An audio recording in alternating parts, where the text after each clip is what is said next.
یادگار عینی و این کوهساران زنده باد. شیر ترسان زاده و این آبشاران زنده باد.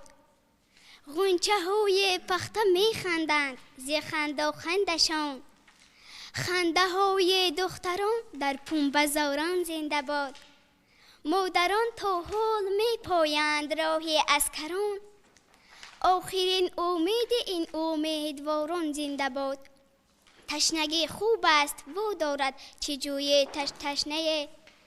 تشنگی های دل از دیدار یاران زنده باد. گرمتر از آتش و روشنتر از خورشید شرق. بوسه های اولین دوستداران زنده باد. تا سخن پرواز آموزد ز مرغان هوا. لانه های مرغکان در شاخساران زنده باد. تیر باران کردن ما کوشش بیهوده است. هر کی ما را می کشد با شیر باران زنده باد. از کدام شاعران از یاد کردید شعر؟ از طغرل احراری، سید علی مأمور، آذرخش. خوب از همین استاد سید علی مأمور یک شعر خونید.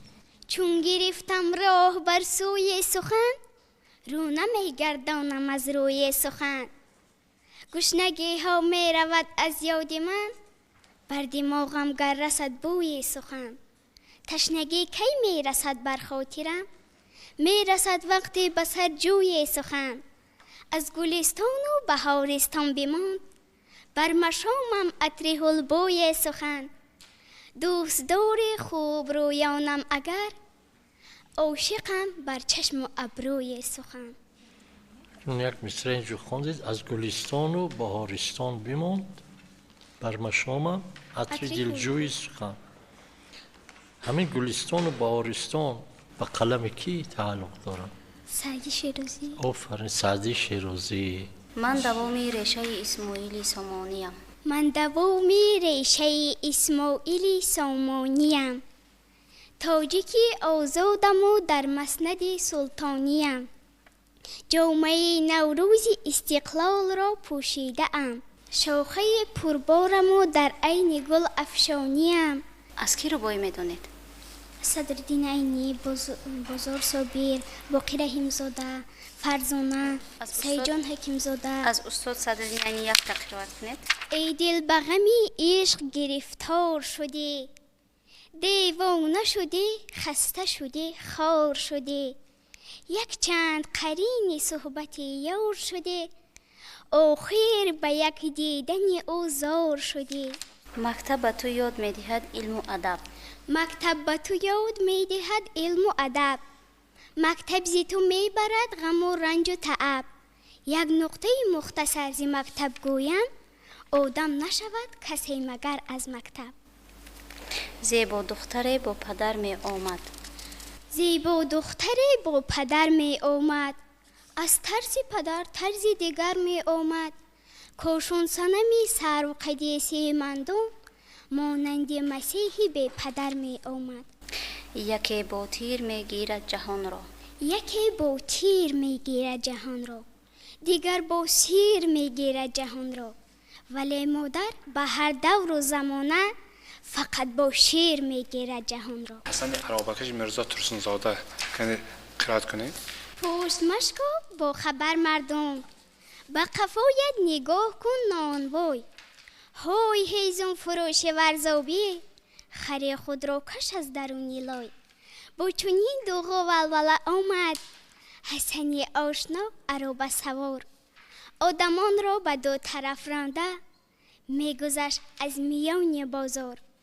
میگذشت از درون آب و گل، از بری چایخانه و دکان. از تگ بام گوشه های پست، از ره تنگ کوچه ویران. میکشانید سنگ دریا رو، از برای کدام دیواره. خونه کوچه سرایی نوی، یا برای دیگر یگان کاره. اسب تازی عرابق و خندی، بسته زنگوله ها به گردن اسب. شور و هنگامه را حسن دویم، دوست می داشت از پس این کسب. در همان سالها دوشنبه ما، دیهه خوردی کمحالی بود. از تمام نشانه‌های حیات سالهای زیاد خالی بود. دهه جبر و ظلم دیده خلق دشتی به آب چول بریان داشت. بر سرش فصلهای تابستان شعله آفتابی سوزان داشت. طاقه چنارهای سبز خدمت عادلانه می کردند. جانب ما نسیم فورم را گاه روانه می کردند. کس در آن سالهای پرتشویش دمی آرام را نمی دانست. رفتن روز را و آمدن پرخطر شام را نمی دانست. می نمودند دشمنان شدید دولت نوساز را تهدید. خلق ما را فریب می دادند شیخ ها در مزار در مسجد. گلنازه بانو شما داخونده صدرالدین عینی را خوندید؟ نام پدری داخونده یا اینکه یادگار چی بود؟ نام پدری وی بازار بود و از مادرش مهرما. بازار بوده؟ بازار قرضدار بود؟ از کی قرضدار بود؟ بازار از عظیمشاه قرضدار بود. قرضهای پدر را یادگار میگیرد در اول یا اینکه نه بچه جان؟ نه میگوید در اول میگوید که پدر قرض کرده باشد برای چی نامی من را مینویسید، بعدا باز نامی وی را مینویسند. تخت واژگون را خواندگی هستید بچه جان؟ بله. همین درباره اسد مخصوم معلومات داده میتونید؟ اسد مخصوم وقتی که در خانه با آیشه جنگ می شود، آیشه کریم را دوست می دارد و در همان لحظه اسد مخصوم او را باقی کردن می شود که تو با همراه کریم را دوست می داری. یعنی بعد ناگاه آواز می شود که کریم با همراه کلان دهه آمدند. بعد وی دویده به بیرون می براید و کریم می گوید که بیا صلح می بندیم تا که آدمان را به گناه کشتن ما دیگر نمی خواهیم. گلنازه وای بچه جان 12 دروازه بخاری خواندگی هستید؟ بله. همین دروازه ها یگان نام دارن یا نه؟ بله. چی نام دارن؟ سمرقند، اغلال، قرشی، قواله، اغلال، تلیپاج، شیخ جلال، مزار، نمازگاه. یک ربایی خوانید. زنجیره جمله که من می سازم، از نقره و تلای سخن می سازم، آن را نه برای خویشتن می سازم، آویزه گردن وطن می سازم. استاد بازار صابر. بله؟ بله. تشکر. با دیده نقش روی تو، با گوش گفتگوی تو، هنوز از دماغ من نرفته است بوی تو. با جوی دور می رود دلم همیشه سوی تو. شدم کلان و آمدم کنون با جستجوی تو. برادرم برادری با جان و دل، برابرم زمین اوکراین را زی سر و بر قدم زدم. به هر دیار در زدم، به هر مزار دم زدم. زی لوحه های مرمرین به هیچ جستنام تو بکافتم، نیافتم نشان نوعیان تو. برادرم برادری به جان و دل، برابرم زمانی کودکی من تو از همه کلان بودی. میانی اهل دهی ما جوانی پهلوان بودی. چنار سویابان بودی، مدار خاندان بودی، ولی زی خاکساریت به چشم ناعیان بودی. برادرم برادری به جان و دل، برابرم با وقتی جستجوی من به سوی من برای من. گشاده بود هر دری، به هر دری برادری. اگر تو را نیافتم بیافتم در این مکان. هزاران برادران، برادران جاویدان. برادرم برادری به جان و دل، برابرم به وقت جستجوی من به سوی من بروی من گشاده بود هر دری به هر دری برادری اگر تو را نیافتم بیافتم در این مکان هزاران برادران جاویدان برادرم برادری به جان و دل برابرم. این از کدام اثری استاد قناعت است؟ این از مومی قناعت موجی برادری یعنی موجی دینیتر. آفرین. از موجهای دنیپر بهاریه از استاد میرزا ترسونزاده.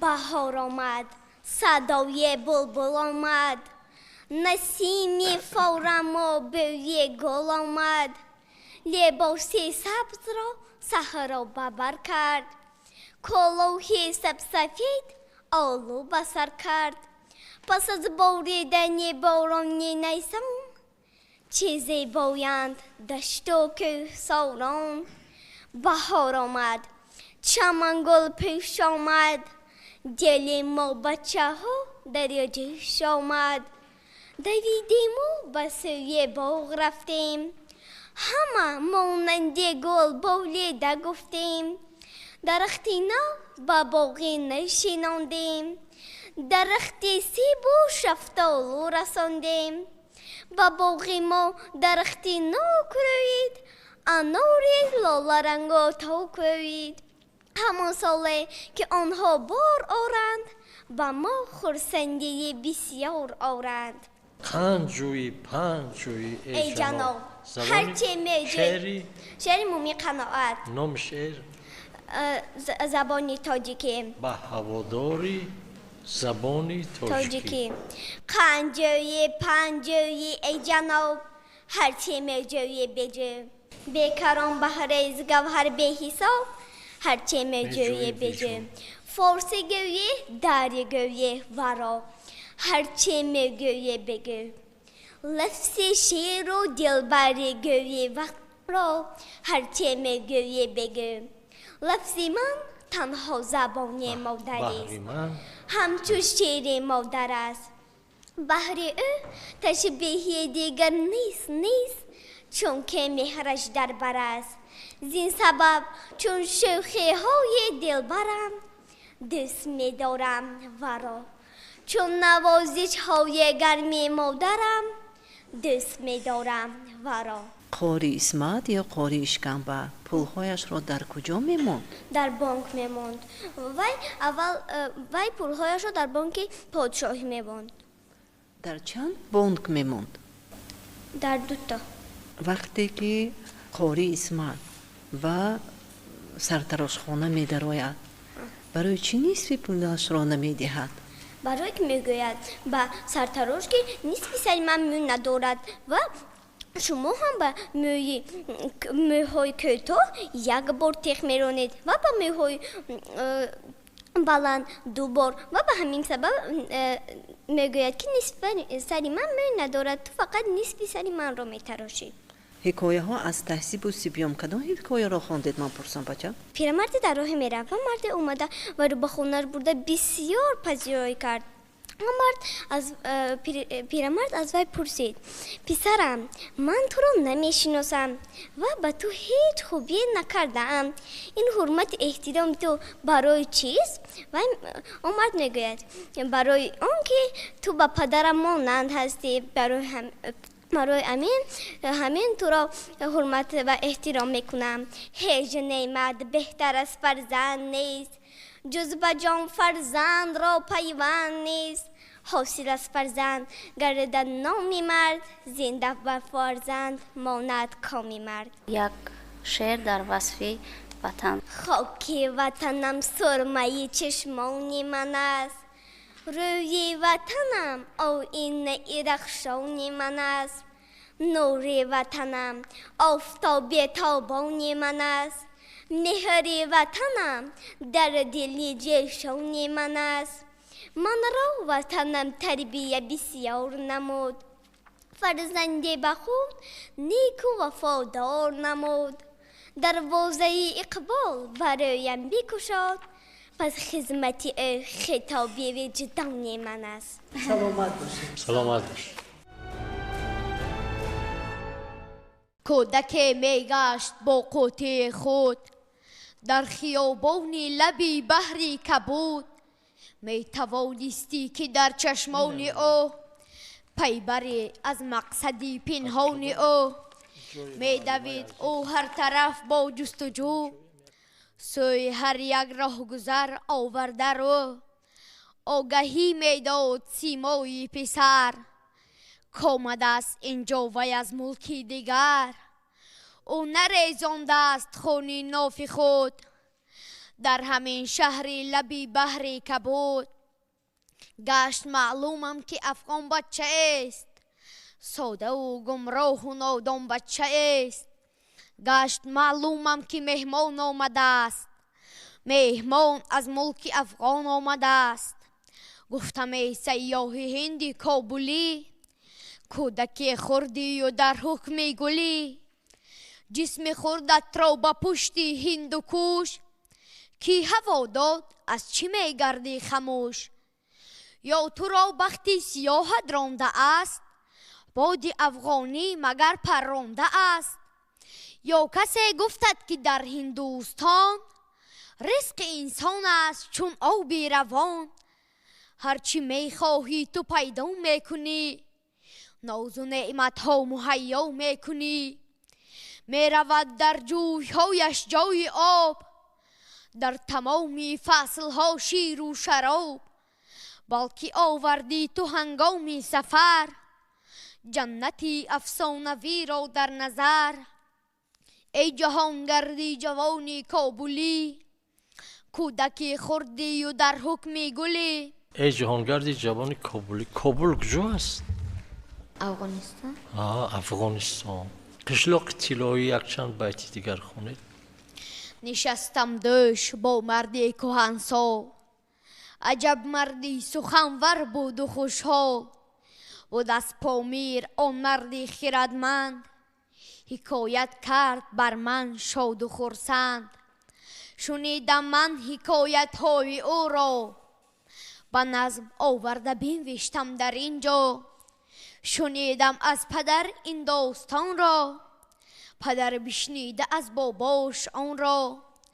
ولی بابا ز باباهای دیگر شنیده است این حکایت را برابر. هزاران سالها گویا از این پیش به وقتی مردنش یک پیر دلریش به یاران کرده است انسان روایت کمی از سرگذشت خود حکایت. در ایام جوانی دوستانم که محکم بود زوری بازوانم برای صید روزی رفته بودم پی آهوی کوهی گشته بودم. گذشتم از بیابانهای کوهسار مدارم رفت و افتادم چو بیمار. 2 روز و شب ندیدم راحت و خواب دلم شد خسته لب تشنه آب. نگه کردم که از کوهسار برفین به سویم گشته جاری جوی زرین. تو توانی دوستان را گم مکن تو توانی دوستان را گم مکن دوستانی مهربان را گم مکن. در جهان بی دوست بودن مشکل است مشکل آسان کن کسان را گم مکن. دوست را از دوست جانم فرق کن دوستی پیوند جان را گم مکن. چشمه الهام ما خلق است و بس خلق مشهور جهان را گم مکن. زینت باغ از گل خندان بود مثل گل خندان لبان را گم مکن. دوست آید گرم در آغوش گیر رسم خوبی تاجکان را گم مکن. خلق عالم دوست با ما گشته است وحدت خلق جهان را گم مکن. مرا جستی ولی پیدا نکردی مرا جستی ولی پیدا نکردی به بازار آمدی سودا نکردی. شنیدی قصه غرقیدگان را گذار بر لبی دریا نکردی. ز گلسازان گل کاغذ خریدی تلاشی لاله صحرا نکردی. غمی خود خوردی و دل ریزه خود، غمی دل را غمی دنیا نکردی. در امروزت غمی فردا نجستی، که امروزی مرا فردا نکردی. تو هم تنها بمانی آخری کار، که یاد از منی تنها نکردی. یک نفس امکان من به تاجیکستان نیست. یک نفس امکان من به تاجیکستان نیست. در تن من جان من به تاجیکستان نیست. تاجیکستان کوه من، کوه بلندش روح من. قبله ایمان من به تاجیکستان نیست. تاجیکستان روح من، پرورده شیرش قوم من. هم نمک هم نام من به تاجیکستان نیست. تاجیکستان کوه من، خارش بهار سبز من. ابر من باران من به تاجیکستان نیست. با روایی دو بیتی میگذاریم. رویت که شکفته چون بهاری وطن است. رویت که شکفته چون بهاری وطن است. یک لاله زی صحن لاله‌زاری وطن است. با نام تو من در این زمان فخر کنم، گویند مرا که نامداری وطن است. ما درس ظفر از پدر آموخته ایم. ما درس ظفر از پدر آموخته ایم. انصاف دلی از سحر آموخته ایم. خوبی و بدی قدم خود را ما در هر نگه راه گذر آموخته ایم. سرشتی من نهادی من تو بودی. سرشتی من نهادی من تو بودی. صفای بامدادی من تو بودی.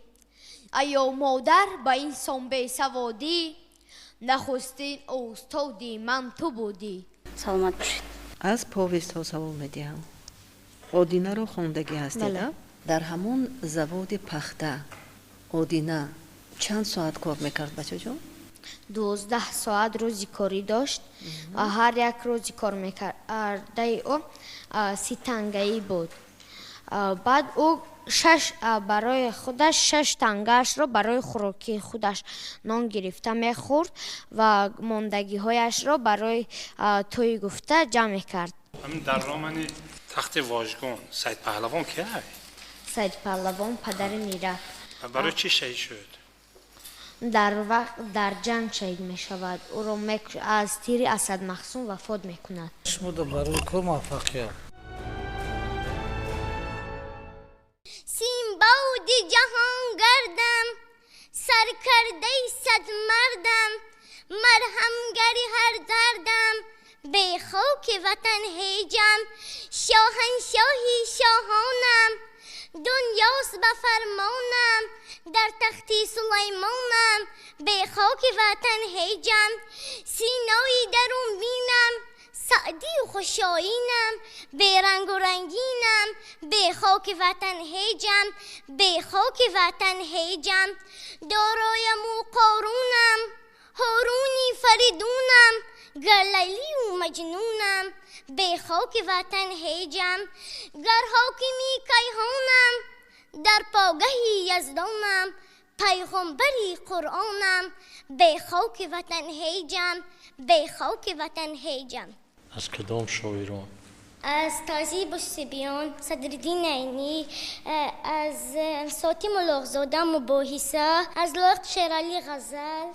در عموم چند غزل از یاد کرده؟ غزل از لایق شیرعلی. در روی جهانیم و ندانیم جهان چیست. فرزند زمانیم و ندانیم زمان چیست. تا پیر نگردیم نجویم جوانی، تا خاک نگردیم ندانیم که نشان چیست. تا باره نسوزیم ندانیم که خامیم، تا برگ نریزد ندانیم خزان چیست. تا باره نسوزیم ندانیم که خامیم، تا برگ نریزد ندانیم که خزان چیست. ناشکری ما بر نمکی عمر زیاد است، تا جان نبراریم ندانیم که جان چیست. آفرین. دیگر از لاغ شیرعلی هم هست. نیمی عمرم در غمی سر واده رفت، نیمی دیگر در غمی دل داده رفت. قسمت قسمت استادگی در خرد و خوب، قسمت در یاد اسمی با درف، قطعه در مجلس و باس و عوض، قطعه با من برا افتاده است. کشتی عمرم اگر بر بود شد، کشتی عمرم به بار و باده رفت. دیروز بعد باران تیر و کمان برآمد، بیرق نو به آران پرتفشان برآمد. از قطره‌های باران در آفتاب تابان، رخسارتی نموده ابر و کمان برآمد. از که تا به که، از دشت تا به دشت، مرغ قفس شکسته از بند ظلم رسته. شما ربایی میخواید خوانید؟ مرحمت با معلم. ربایی از گل نظر کردی، بخواهم آسمان ماند به آدم، زمین و گل فشان ماند به آدم. بخواهم از اما تیر و کمان ها، فقط تیر و کمان ماند به آدم. ربایی از لایق شیرالی. یاران همه جا ولی وطن در یک جاست، هر سنگی وطن مثال هیکل زیباست. حالم همه جا عزیز لیکن بر من، مادر یک تاست، تاجیکستان یک تاست. درباره همی وطن تاجیکستان یگون چی بدونین همین نخونین. بعد درباره دوشنبه عجب شهری دلاراوی دوشنبه، خیالم زیب دنیاوی دوشنبه. شدم سرسبز در آغوش میرت، چو دل در سینه ام جوی دوشنبه. بگیردت القب بستا که سوران، تو را گردید آمی و نگهبایان. همیشه تا که باشی سبز خرم، ز دل جاری نموده چشم سوران. عجب شهری دلاراوی دوشنبه، خیالم زیب دنیای دوشنبه. ما شما در برای کور موفقیت